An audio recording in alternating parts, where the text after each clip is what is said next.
Hi viewers, போன வீடியோவில் கைலாயத்தில் இருக்கிற குளத்துல திருநாவுக்கரசர் மூழ்கி திருவையாறுல இருக்கிற குளத்துல எந்திரிச்சு அங்க இருக்கிற சிவன் கோயில்ல கைலாய காட்சியை பார்த்திருந்தோம். இந்த கதையில அதுக்கப்புறம் என்ன நடந்ததுன்னு பார்ப்போம். இதுக்கப்புறம் திருநாவுக்கரசர் பல சிவத்தலங்கள் எல்லாம் பார்த்துட்டு திருப்பூன் துருத்தி அப்படிங்கிற சிவன் தலத்துக்கு வர்றாரு. இந்த இடத்துல ஒரு மடத்தை அமைச்சு திருப்பதியத்தை பாடுறாரு, சிவத்தொண்டும் செய்யறாரு. இவர் இந்த இடத்துல இருக்கிறது கேள்விப்பட்ட உடனே திருஞான சம்பந்தர் இவரை பார்க்க வராரு. இவர் வர்றது தெரிஞ்ச உடனே திருநாவுக்கரசரும் நானும் முத்துச்செவியை தாங்குவேன் அப்படின்னு சொல்லிட்டு வராரு. முத்துச்செவியைங்கிறது பல்லாக்கு. திருஞான சம்பந்தரோட பல்லாக்க தூக்கிறதுக்காக ஒரு சாதாரண மனிதனா தன்னோட உருவத்தை மாத்திக்கிறாரு திருநாவுக்கரசர். அதனால அவரை யாராலையும் கண்டுபிடிக்க முடியல. திருஞான சம்பந்தர் இவரை எல்லா இடத்துலயும் தேடி பார்த்து கிடைக்காதனால அப்பர் எங்க இருக்காரு அப்படின்னு சொல்லிட்டு கேக்குறாரு. கேட்ட உடனே அடியேன் இங்க இருக்கிறேன் அப்படின்னு பல்லாக்க தூக்கிட்டே சொல்றாரு.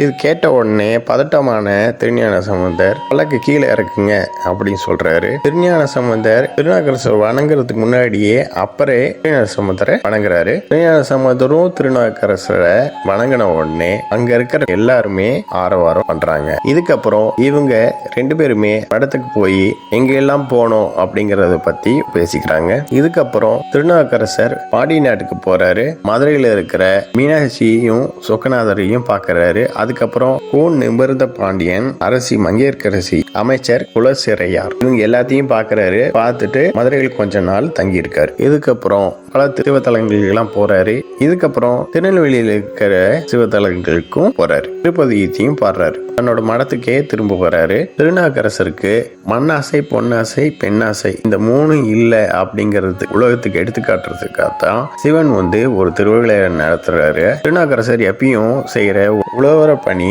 செய்யும் போது அந்த இடத்துல ஒன்னும் நவரத்தனமும் நிறைய குமிஞ்சு கிடக்குது. திருநாவுக்கரசர் அது விலை உயர்ந்த பொருளா எடுத்துக்காம பக்தர்களோட பாதத்துல குத்துமே அப்படின்னு அது எல்லாத்தையும் எடுத்து ஆத்துல போட்டுறாரு. இதுக்கப்புறம் சிவன் தேவ மங்கையர்களை மேலோகத்திலிருந்து அப்பர் இருக்கிற இடத்துக்கு அனுப்பிச்சு வைக்கிறாரு. அழகான அந்த பெண்கள் திருநாவுக்கரசர் மேல மலர் தூவி ஆடி பாடுறாங்க.